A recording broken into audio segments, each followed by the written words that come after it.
Good evening, friends, brothers and sisters. Welcome to another day for the Catholic Hour, a monthly series of practical talks designed to help us become better Catholics 1 hour at a time. For tonight's talk, we're blessed to have our Mass Presider, Father Reverend John Barrow, to give us this topic that is a common problem for us, especially in this hospital, pain. So, as he mentioned, he's the parish priest in San Juan Nepomuceno in Malibay, Pasay, and is also the formator and spiritual director for the Holy Angels Senior Seminary in San Carlos Seminary. So, brothers and sisters, please welcome our speaker for tonight, Reverend Father John Barrow. Good evening. I want to start this right away because I also have injections.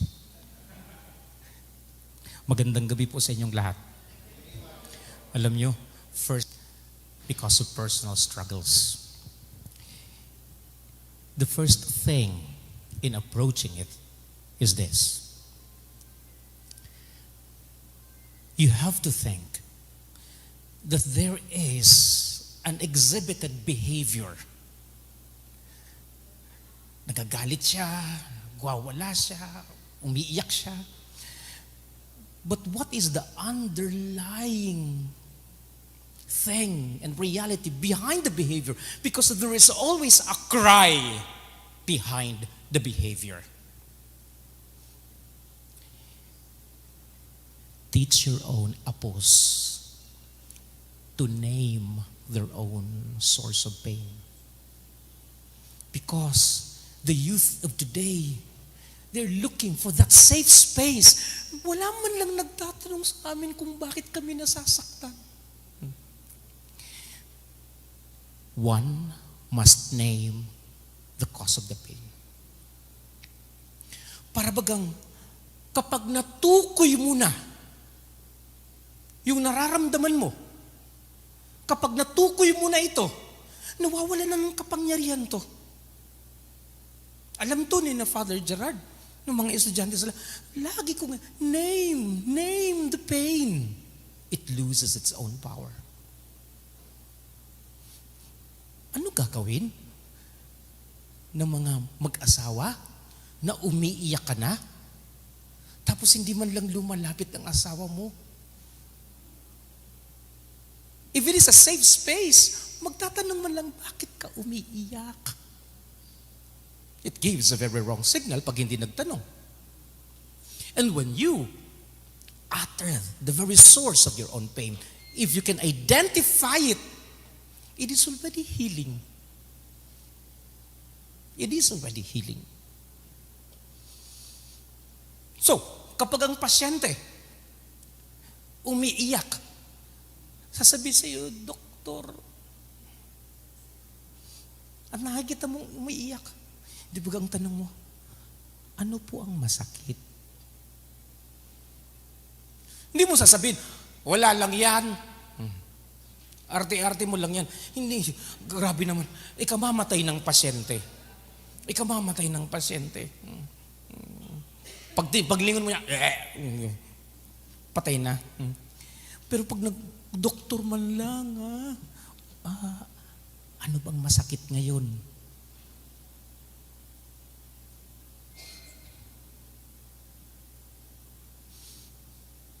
So naming is very important.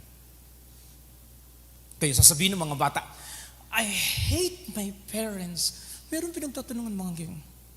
Because they feel their own feelings are always invalidated. It gives a signal that their parents are indifferent. That their feelings are not of value. So kahit na, ito ba'y, does this come doon sa, is it real in a doctor and patient relationship? Hindi. In your relationship with yourself, always ask yourself, where is this pain coming from? Hindi lang basta tulala tayo dito sa ospital.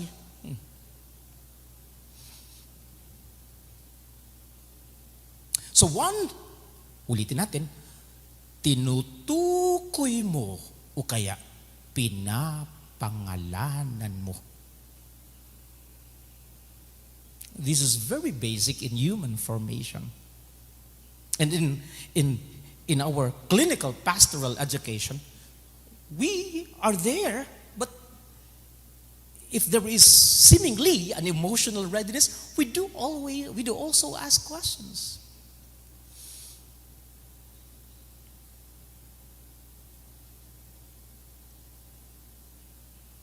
The second question and the second stage that we need to do, according to Ronald Rolheiser, doctor,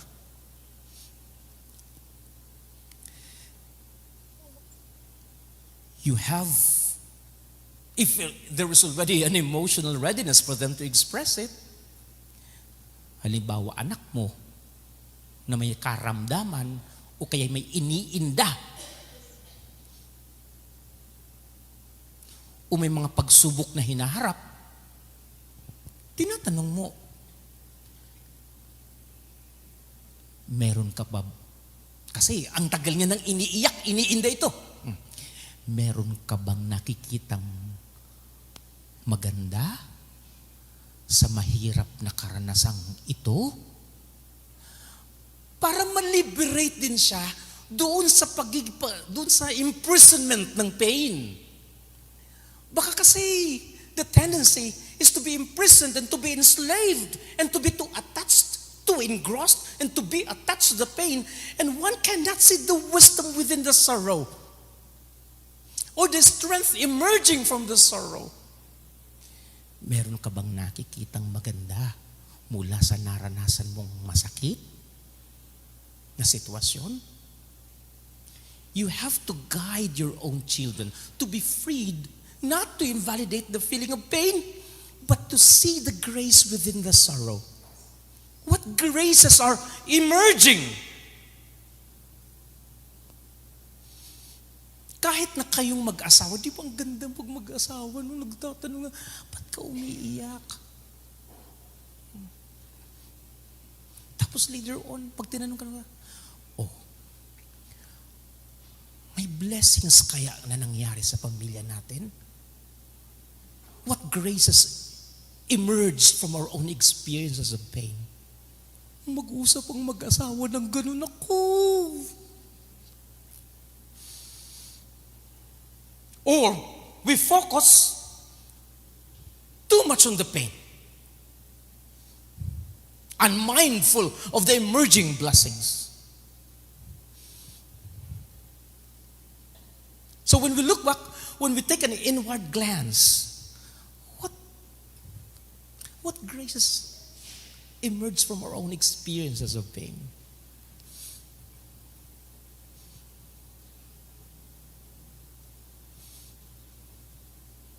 The third stage, sometimes it keeps on coming back. There is always a recurrence. Pain, pain, pain, pain, pain.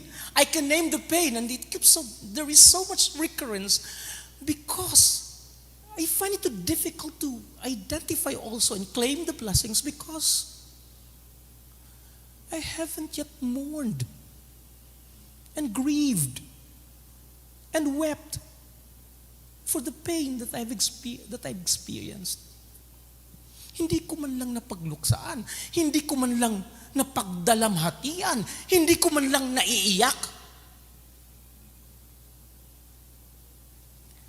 Napakahalaga yaon. Hindi ko alam kung anong gagawin ng mga doktor sa puso. Ang umiiyak, sige, iyak ka lang, makatakin na sa puso, no? But one must grieve and mourn for his own losses. Kapag umiiyak ng anak mo, alam nyo, 1960s ako, 1970s, kakaiba ang mga disiplin ng mga matatanda noon. Huwag kang umiyak. Pag umiyak ka, lalo kang papaluin. Ipasok ka sa sako. Ibitid ka. Paluhurin ka sa ano. So huwag kang iyak. So you have to, you have to deny yourself of that beautiful thing weeping, mourning, grieving. But grieving and mourning for your own losses and pain is so important. It's not just about sweeping the pain under the rug, but you weep over it. Kaya siguro, mahirap matukoy kung ano yung pagpapala. Kasi ang bigat, kasi hindi mo man lang napagdalamatian ng mga bagay-bagay. Kahit pa siguro ngayon, kahit pa ilang turo, ilang ulit na sinasabi ko to sa mga estudyante, kahit siguro ako, meron pa ako mga areas and there are corners in my own heart na hindi ko pa napagluksaan ng maayos o hindi ko pa napagdalamatian.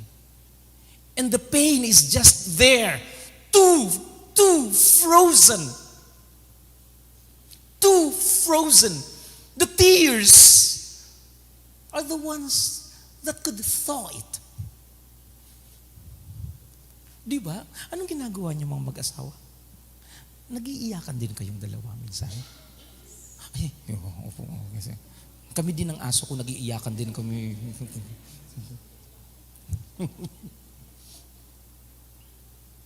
And grieving and mourning are,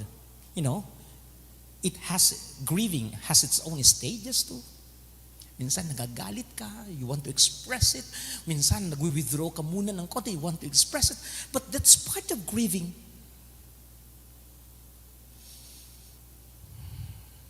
The next stage in approaching pain is to let go. To let go. Otherwise, na-accumulate ko pala yung lahat ng pain. Imagine mo yun, yung pain ko sa tatay ko, na hindi ko ma-let go, natabunan ng marami pang pain sa iba kong mahal sa buhay. At kapag hindi nabibitawan, the accumulated pain, the weight of it, parang sobrang nagagalusan na yung shoulder mo sa krus na bitbit mo, naiipon. Name, claim the blessings, and let go.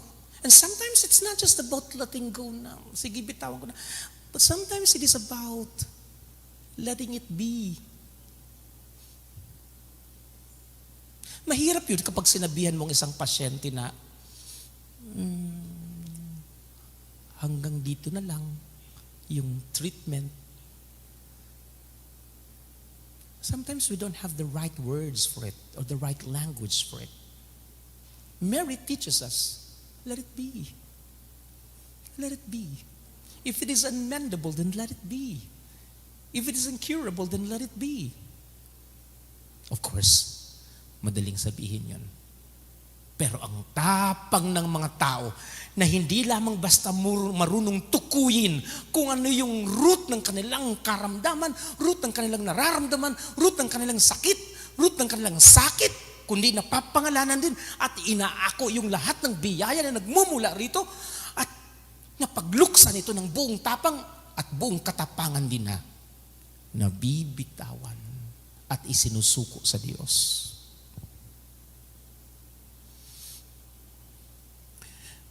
The last stage in approaching the pain is to declare before God, heto ako. Malusog ako noon. Pero ito ako ngayon. There is an experience of physical diminishment. I am aging. Alam nyo, mag-59 na ako sa August. 1967. I look 58. But I'm 59, hindi na ako bata. May sasabihin ako sa inyo. Dati, sumasali ako sa mga tournament ng badminton. Mabilis ako para akong kiti-kiti. Ngayon, mag-bend lang ako. May mga lumalagatok na.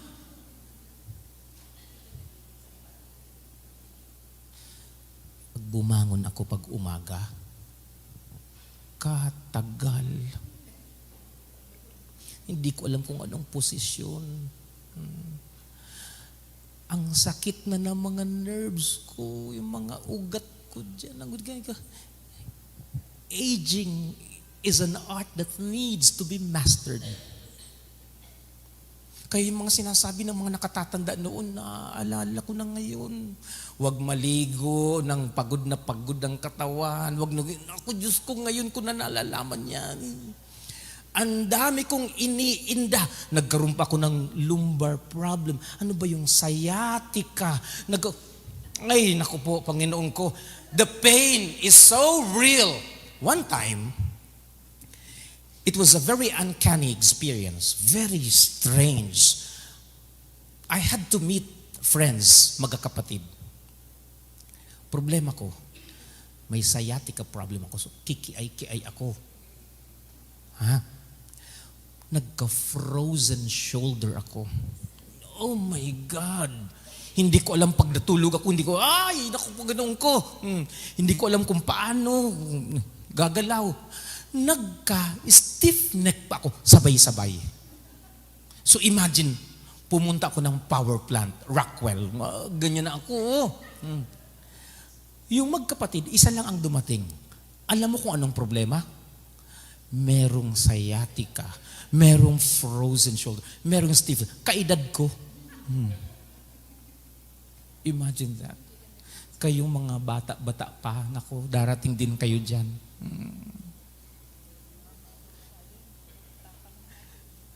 Alam mo, the secret pala, when you experience this kind of physical diminishment, the secret is, dun sa last stage ni Rolheiser, receive now the Spirit for who you are. Otherwise, there will always be a resistance. No, pag maglaro ako, makakalimutan ko, parang 16 years old ako, tapos parang mamamatay na ako kinabukasan. Tanggapin mo na kung anong espiritu meron ka ngayon. Kung pumanaw na ang mahal mo sa buhay 10 years ago, tapos hindi ka makabitaw-bitaw, you're still angry, you're still angry at God, you're still, withdrawing and isolating yourself. The challenge? Receive the Spirit for who you are now. Otherwise, you will keep on living. Your spirit, the way you live, the spirit na meron ka pang asawa, buhay pang asawa, iba na yun. Receive the Spirit for who you are now. Mabuti, hindi naputol ang pa ako sa diabetes. Anong gagawin ko? Mahirap man. You just have to go through it. Receive the Spirit for who you are. Ilan na ang anak ko? Marami pala akong anak. Tapos ngayon, wala man lang nandito sa atin. Empty nest. But you see, you just have to be creative in terms of your own relationship with others' presence. Receive the Spirit for who you are now. Rather than waiting for your children always to come home, rather than waiting for them to always give you a call, receive the Spirit for who you are now. They're building their own lives and their own families. Amen? When you experienced abuse before, 15 years old, 16, 8 years old,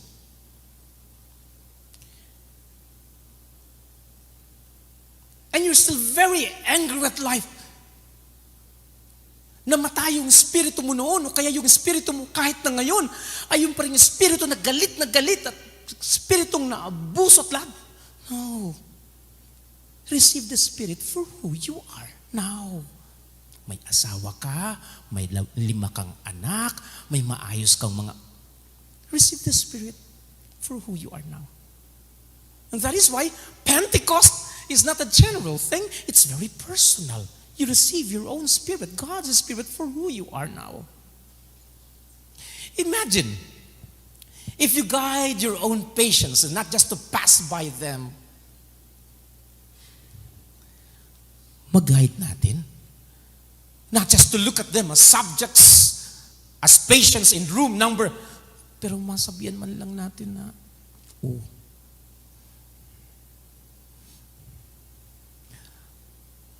mas madali ang paghilom kung magkakaroon ka ng kakayahan na tanggapin ngayon. Na sa gitna ng mga karamdaman mo, pinibigyan ka pa rin ng maraming biyaya ng Panginoon.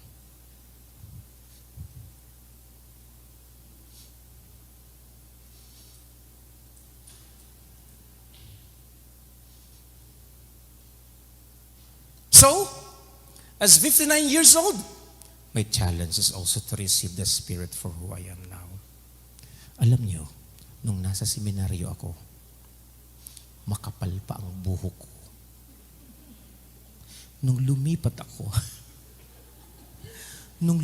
ako sa Malibay, alam niyo ang Malibay? Yung iba sa inyo, where is that? Ang parokya ko nasa tabi ng Talipapa.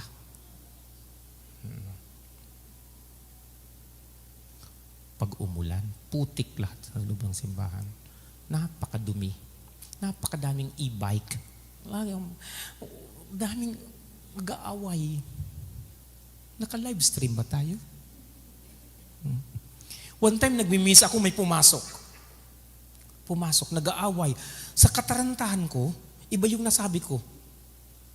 Sabi ko ba naman, Kuya, wag dito kayo magsuntukan, nagmimisa ko, doon na kayo sa labas.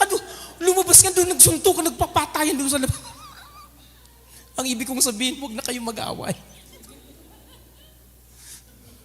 Dami din natin baliw. Pumapasok yan, sisirain niya mga ganyan-ganyan. Ako, Diyos ko, natatakot din ako kasi ang lakas-lakas ng mga baliw.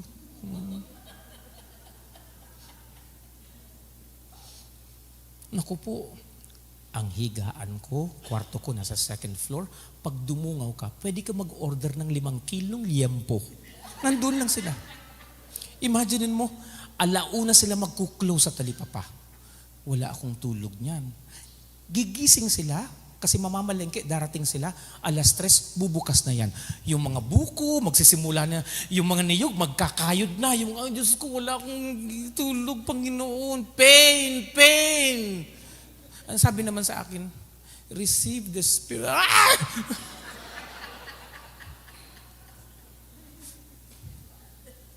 Receive the Spirit.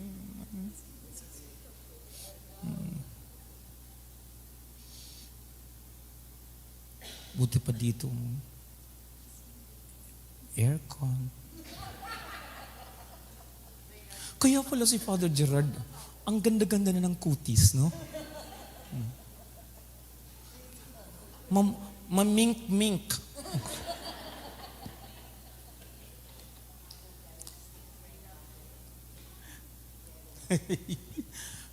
Okay na tayo doon. That is why Father Gerard, we studied before, na itong 5 stages na ito, they represent the life of Christ. Good Friday, when you identify your own pain, your own losses, your experience of death. Easter Sunday, when you claim the blessings within the experience of death. Ang ganda ng microphone niyo.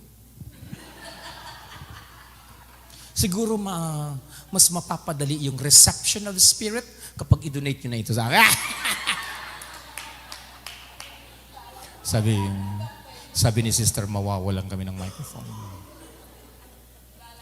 Grieve and mourn for what the days before ascension.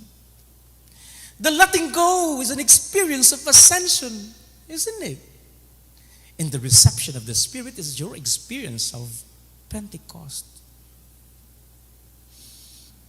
And therefore, every day when you experience pain, it's an opportunity for you as a couple to live out the Paschal mystery of Christ, His death and rising. Amen! Amen. Nagulat si Kuya. Sabihin, nagulat. Okay, tapos na tayo doon ha. Mabilis lang natin na i-discuss, pero my God, when we navigate our own lives, if we go back and retell our own stories, there might be still areas unnamed. Blessings unclaimed. Experiences that we still cling to.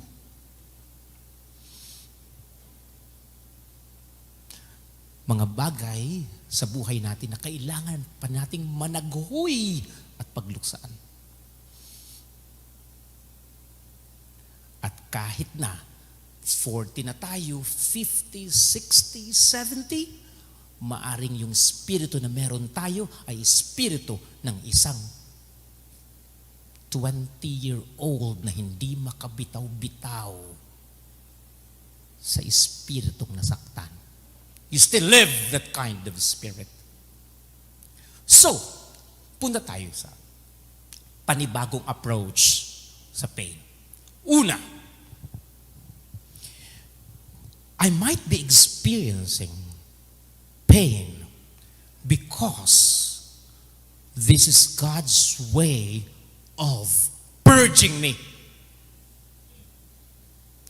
Purging me. Paglilinis, pagdadalisay. So the pain can also be God's way of purifying me.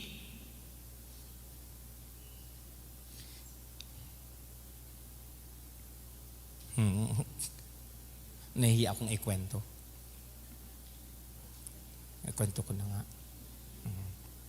Kasi nag-i-insulin ako ng 30 units in the morning, 20 units in the evening, tapos may Jardiance pa in the morning, may metformin pa, ganyan. Talagang binubombahan ako na kasi hindi bumababa ang asukal ko. Kasi, ang takaw ko.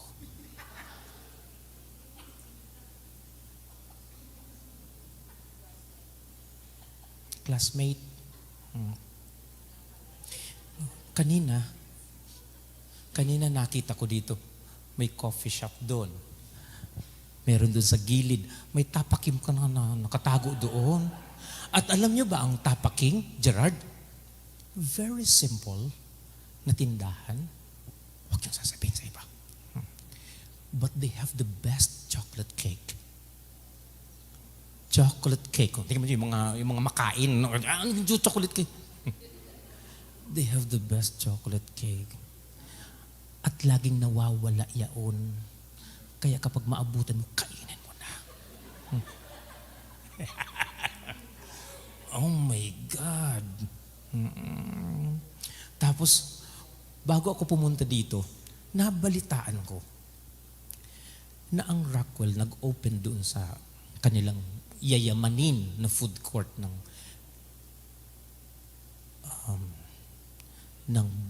Spanish burnt Basque cheesecakes. Pinuntahan ko. Tingin-tingin ako. Kasi nagbi-bake ako ng mga ganoon. Ang purpose ko lang, mas masarap kaya yung kanila?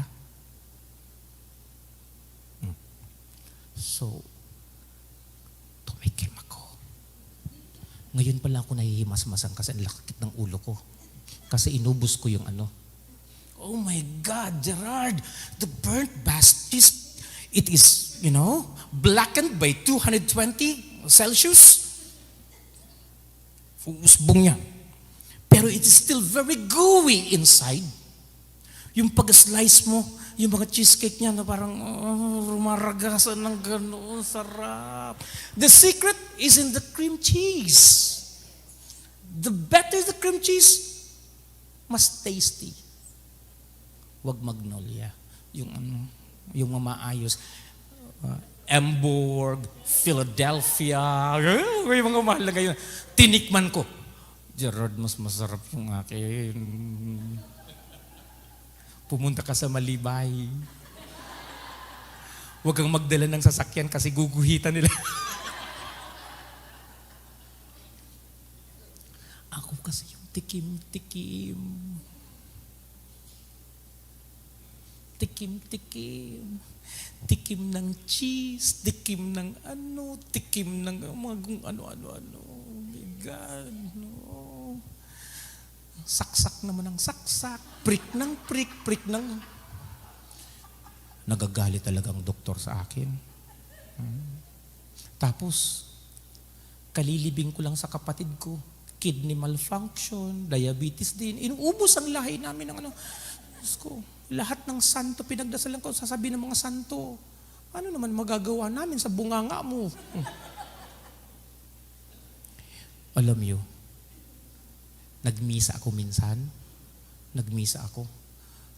Tapos naupos na ako ng kandila. Kung kimatay yung takbuhan yung mga altar servers. Sungal-ngalan ako ng cook. Buhay na naman ako. Ang hirap. Alam mo, ang hirap pag diabetic. Kaya lalapit ako sa iyo kasi baka yung heart ko, Dok.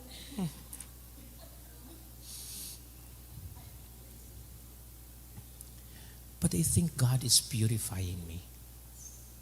What is it? It's not just about having, bits in sa dila. No. It's about pleasure. God purifies us in so many ways. Kaya yung pain, you must also see it as God's purifying action. Father, hirap na ako sa aking relationship. Ang aking boyfriend kasi. But God is also purifying you in terms of moving from one relationship to another. Of not being discerning enough. Of playing with emotions of others. God is purifying your pleasure. Alam mo, naalala mo ba ito, Father Gerald? Sabi ko sa aking mga estudyante, huwag kayong magpipicture, ha? Kung mamaya ipalabas nyo dito galing Cardinal Santos, may pare bukang mumo. Alam nyo, ang sabi ng mga mystics, ang sabi ni St. John of the Cross, bawat isa daw sa atin, kuya, veiled. May belo. Ganito. So, maaring doktor ako, pero pumupunta ako sa pasyente, nakaganito ako. Not tangible, of course. Maari kang nanay ka, tatay ka, but you are veiled. Veiled by what? By your own senses. Sunod-sunuran ka dun sa mga senses mo. Kung ano yung gusto mong kainin, kung anong gusto mong sabihin, kung anong gusto mong makita, kung anong gusto mong... Veiled. Sometimes when you have an adolescent child, the child can be so veiled. Yung gusto niya lang. So he could see you as a mother partially because veiled by his own senses. Ayoko niyan. It's all about pleasure and motivation. And sometimes pain is being experienced because God is tearing. Pinupunit niya yung belo para makakita tayo ng maayos kapag nag-uumpisa ang mag-asawa. Minsan, they can still be so selfish. They only see what they want to see. They only feel what they want to feel. They want their own standards according to their own senses and terms. Veiled. Imagine mo yung pinagdaanan nyo, yung kayong dalawa, may belo pa. You see each other partially only. But God finds a way. He will always find a way to tear the veil. What's the purpose? To purify our own vision. Para mas higit nating makita ng mas malinaw ang bawat isa. If we cling to our own veil, that we don't see fully the other person. The pain comes doon sa tearing of the veil. Imaginein mo, magluluto ako, tapos hindi ako makakakain ng niluto ko. That's part of tearing the veil. That's part of purification.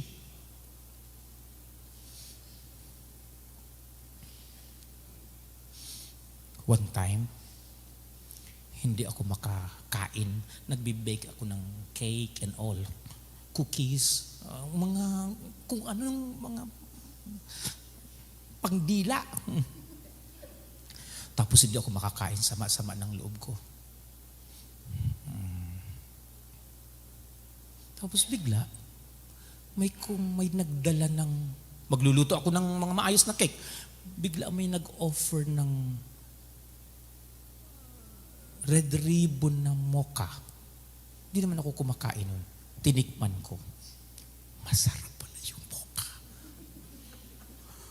Ubus-ubusin ko yung ilang slices na mocha. Hindi pala slice. Kinutsara ko yung, kasi nagugutom na ako. Kain-kainin ko yung mga ganyan ang nato. Muntik na akong mamatay. Oh dear, ang hirap no, to submit yourself to the purifying actions of God. Parang nangyayari, Diyos ay, sige. Yan.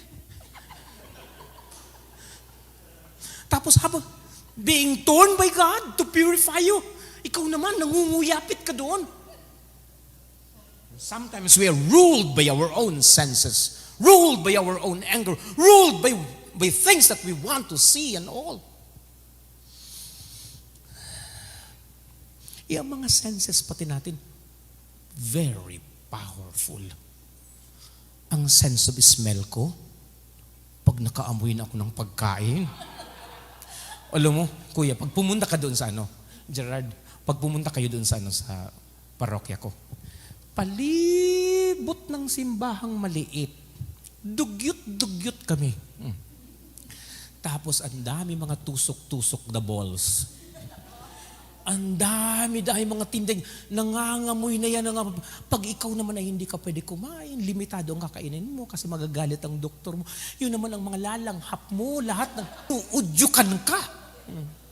Sino naman makatulog? Di ka na nga makatulog yung pang mga amoy. Magprosesyon kami. Prosesyon, banal, solemne. Maringal na prosesyon. Ang dadaanan mo lahat pagkain yan. Lahat pagkain. Chicken wings, skin ng manok.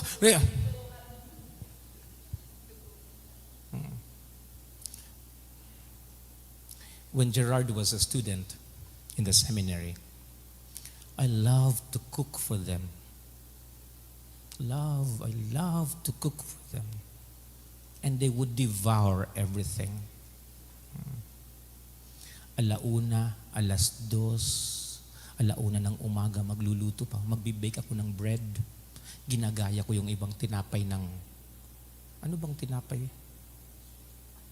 Ano bang bakery yung mga nasa mall na maayos? Ha? Bread talk. Ginagaya-gaya ko yan. Kakain muna ako ng marami tapos huhulaan ko. Ang hirap mag-purify. Tanong.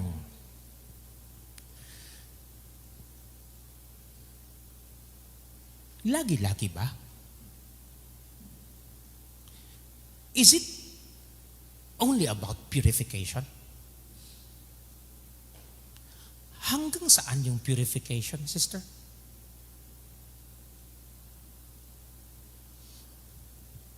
Kailan matatapos ang purification?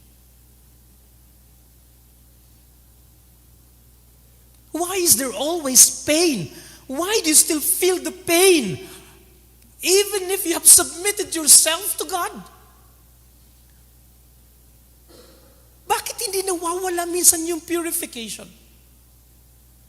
Ginawa mo ng lahat actively and God may purify you passively, but you cooperated with God and yet there is still an experience of purification. Magigising ba mga pasyente pag sumisigaw-sigaw dito? Ikaw mamaya. No. Alam nyo, may mga pasyente kayo na ilang taon nang pinurify ng Diyos.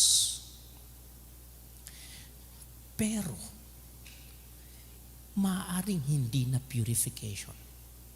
Kapag dinadaanan nyo sa rounds nyo, itong pasyenteng ito, at sinasabi yun, he could still smile. He could still be the one to greet first. The first one, greet you first. He would do things to find reconciliation and to make peace with his family. Hindi na purification yun. Yung pain na nararamdaman mo is already your own contribution in God's mission. No longer purification, but your own mission. Kaya kailangan na kayong lahat, umikot kayo. Sabihin mo, it's not just about purification kasi sinisisi rin nila, dinadago ka ng dibdib. Kailan ito matatapos? But I hope they could also understand that they're uniting their own pain with the pain of Christ for the reparation of sinners, for the conversion of souls. That is already part of their own mission. Not just purification.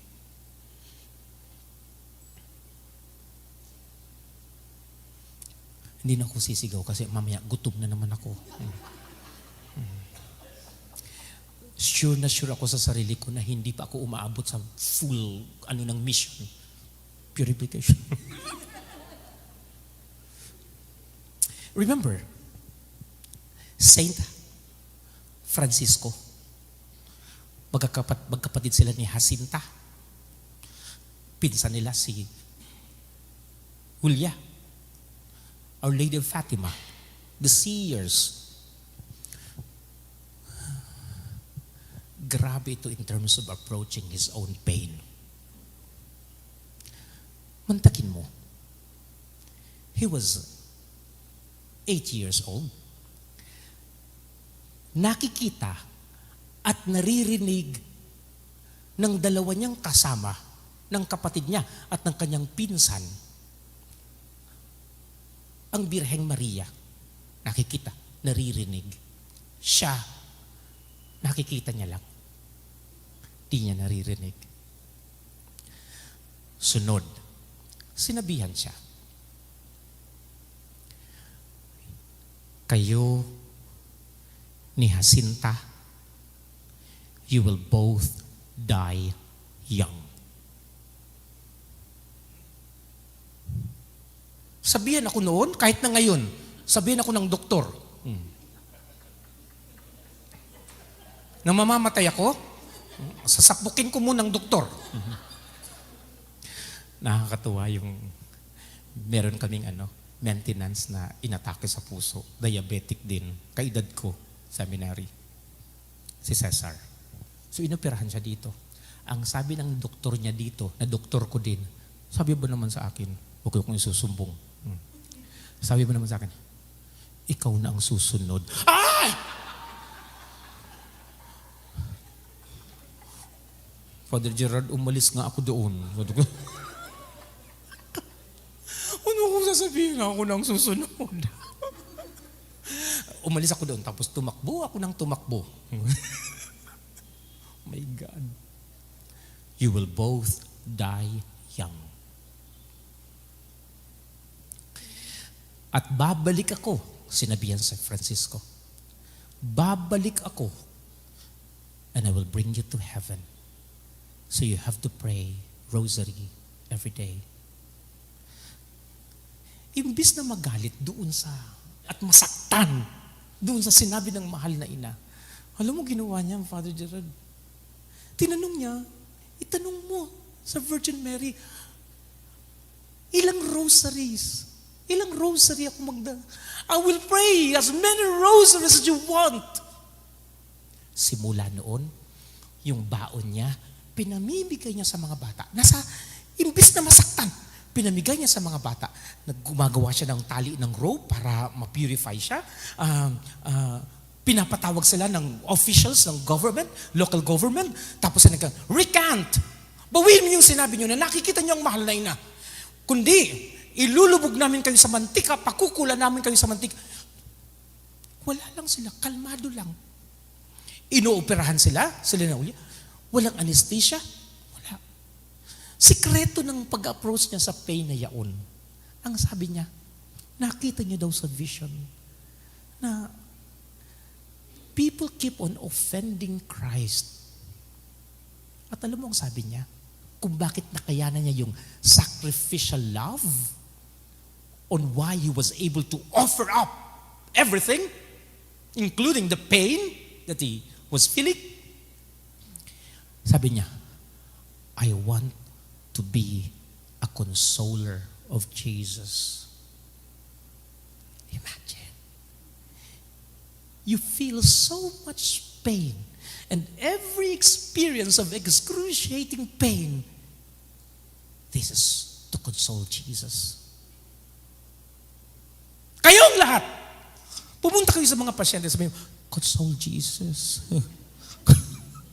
Console Jesus. Dok, mga pasyente mo.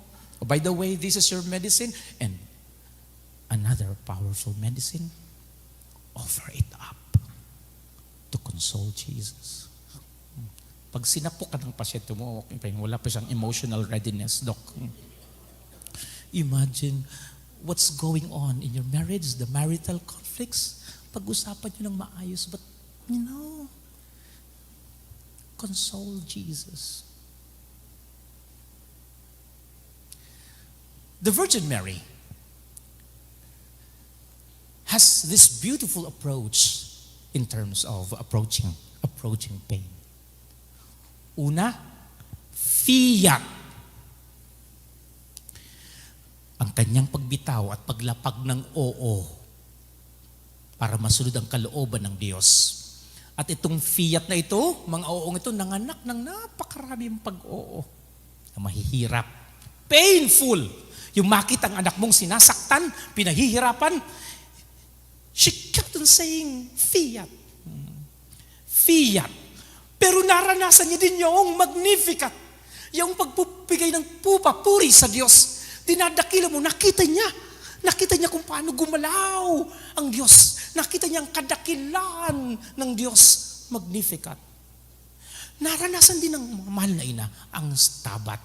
Kung paano siya tumayo sa paanan ng krus at maramdaman ang hirap ng isang ina na unti-unting nauupos at nawawala ng buhay ang ipinako niyang anak.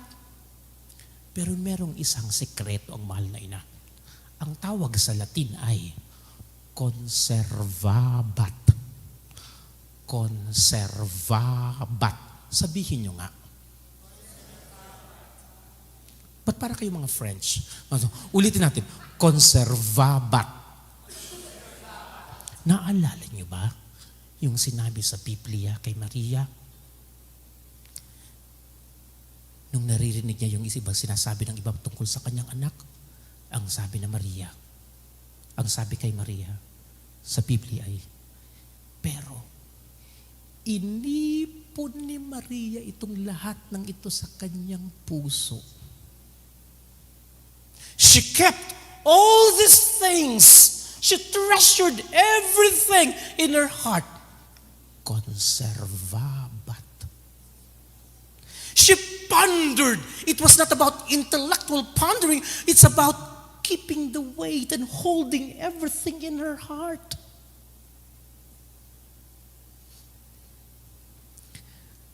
Sa buhay mag-asawa ninyo, hindi nyo naman lahat naunawaan ang mga nangyayari sa mga anak nyo at kung bakit nila ginawa yaon. You pondered everything in your own heart. Conservabat. The pain of a mother. Lahat ba sinasabi mo? Lahat ba? Hindi. Itinago mo sa iyong puso.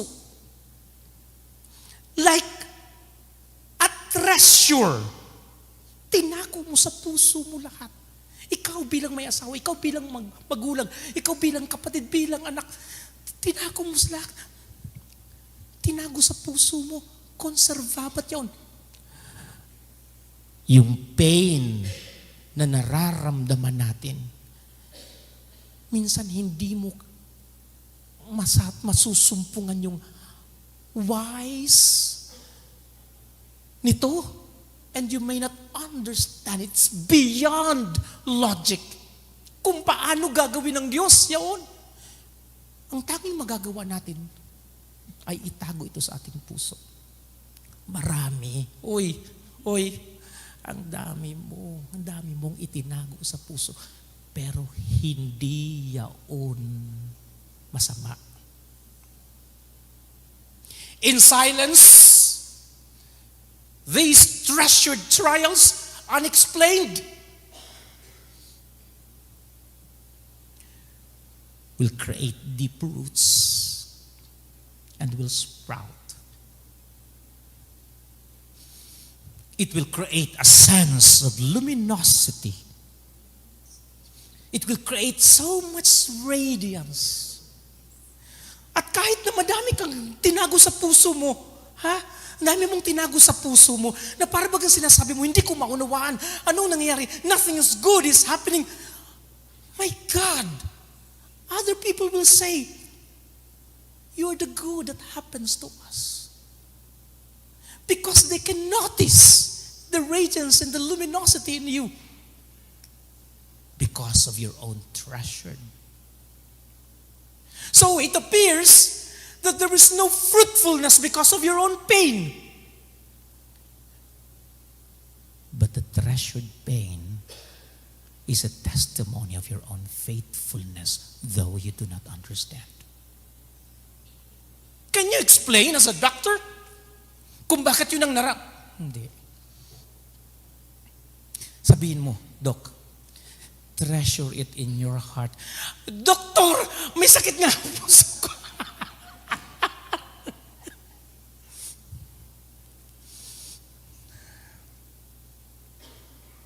There is so much power in conservabat. There is so much mystery, but there is so much power. And when you look back, pag sinabi natin, claim your own blessings, we harvest the wisdom in our own hearts.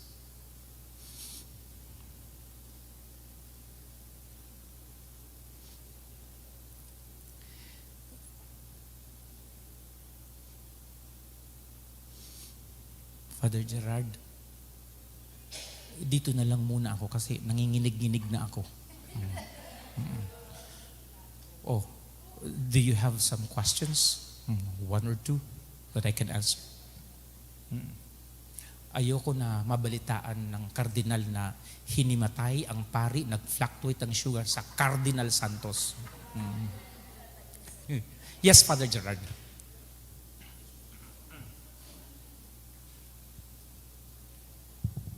First of all, thank you, Father John, for accepting our invitation. But I had a difficult case because I encountered a patient from the cancer center. She was already in her, let's say, early 70s. Magandang babae, may edad na. Kamukha niya si Sita Astals. Oh. Anyway, prior to her cancer, she claimed to me na she was deeply devout, so religious that she devoted much of her daylight hours serving in church, helping the poor, and offering prayers in private, in addition to attending daily mass. That is why she developed a very deep resentment against God for allowing her to have cancer. It's a certain kind of lymphoma. She underwent a very painful chemotherapy hanggang doon sa mag-graduate na siya, having completed the entire chemotherapy course. She kept asking for me in confession, I'm so helpless because I did not see any healing. The anger because of the pain she underwent was still there. And I was trying to convince her not to lose trust in God and that He only allowed it but he does not desire it for you, and yet she's still angry. What is the best thing I can do for her? Okay, there are two kinds of nights. Nasa? The first kind of night, dilim. Dilim, ito yung mahihirap na sitwasyon. The first kind of night that a marriage will experience, that a wife, that a father can experience, each one of us can experience, the first kind of night is about the dark night of the senses, the first veil. Ang unang naranasan ng patient ni Father Gerard, yung dark night of the senses. Hindi ko na magagawa yung dati kong ginawa. Hindi ko na magagawa yung dati kong ginagawa. Hindi ko na mapupunta na, hindi ko na. Dark night of the senses. Bakit mas mahirap pa? Kasi mga pasyente natin at tayo, meron pang isang veil. Wow. Ang tawag dito, the veil of the Spirit. Ulitin ko, ang tawag sa belong ito, veil of the senses. Ang tawag doon sa hirap at napakasakit na pagpupunit ng veil of the senses para makita natin ng totoo ang mga bagay na tinitingnan natin at para maging totoo tayo at hindi na hahadlangan yung relasyon natin sa iba. Dark night of the senses. Dark night kasi hindi tayo sanay. Nangangapa tayo kapag pinupunit at inaalis yung mga nakasanayan natin. Yung pasyente niya, sanay na laging gumagalaw, sanay na may ginagawa, sanay na tumutulo, sanay na pinunit yaon, inalis. Para bagang ang tanong ng Panginoon, can you still be faithful to me? Even if you are seemingly fruitless? Eto ngayon.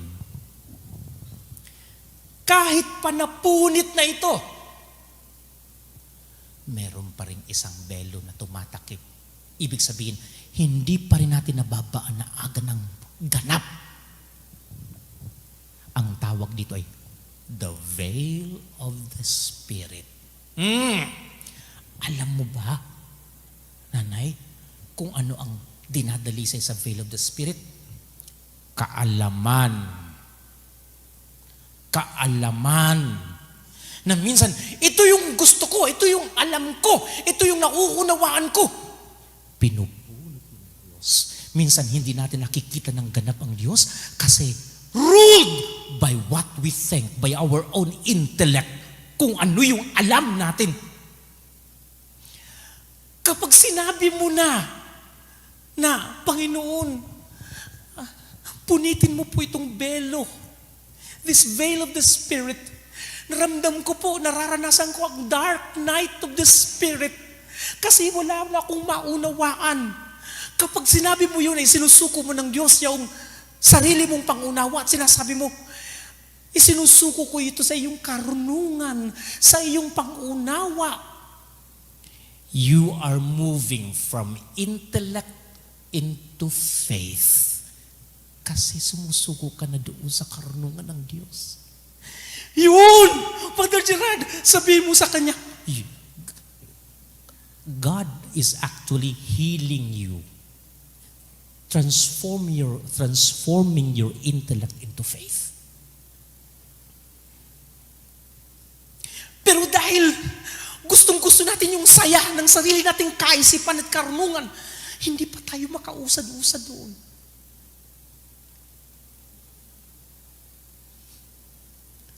Pangalawa, parang nahimasmasan ako ng konti. Pangalawa, God in the veil of the Spirit is purifying our own memory. Naku, hahalukay ng Diyos yung iyong mga alaala. Hahalukay, napakahirap. He will heal the memories. He will reveal to you kung ano yun. Kailangan, yung sa pasyente niya, binabalikan niya kasi lahat noon, ganito ako, may glory, my own fame, my own actions, my own. Sasabihin ng Diyos, isuko mo na lahat yaong mga alaalang yaon. Pero bibigyan pa rin kita, papalitan ko pa rin ng pag-asa yaon. Pangatlo, ito kasi yung pamamaraan ko ng pag-ibig ko sa Diyos. Bakit ganyan? Ito yung pamamaraan ko ng pag-ibig sa mga poor, sa mga no. Ipupurify yun ng Diyos. Gagawin niya yung love mo into real charity kung paano magmahal ang Diyos. Kaya in the veil of the Spirit, Father Gerard, napakahirap yun. Kasi napakalalim na purification yun. Hindi lamang basta senses. Alam mo kung bakit napakahirap? Kasi ang pinupurify ng Diyos dito ay yung intellect, memory, and the will. Saan dinadala?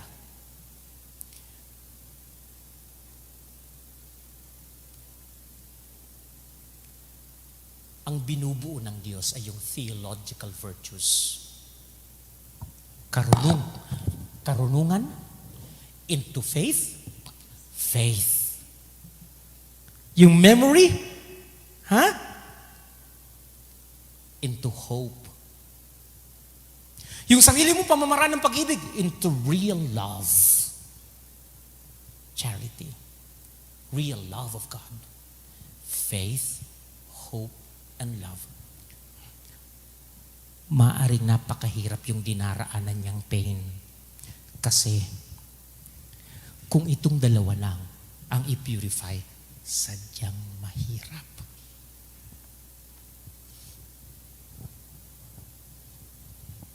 And sometimes, the best way to minister, to explain,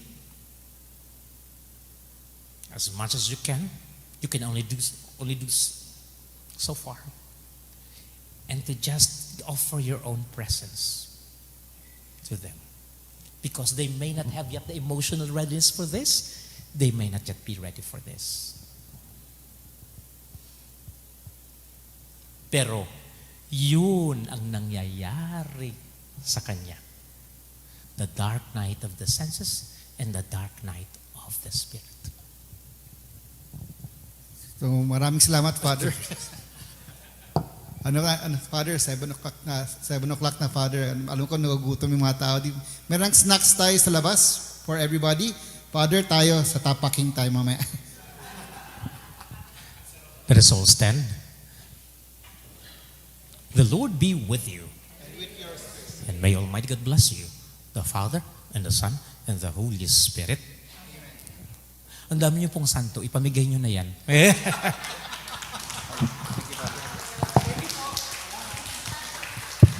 Father John, thank you so much. You have learned so much from you in just a short span of time. Thank you for allowing us to grapple with our pain. By naming it, we are able to exorcise these demons within us. Thank you. Sana hindi ito ang huling pagkakataon, Father. Thank you. SOP, documentation. Saan tayo? Dito. Okay. Halina po kayo. Everybody. Sabay-sabay. Everybody. Maraming salamat po, Ginoo.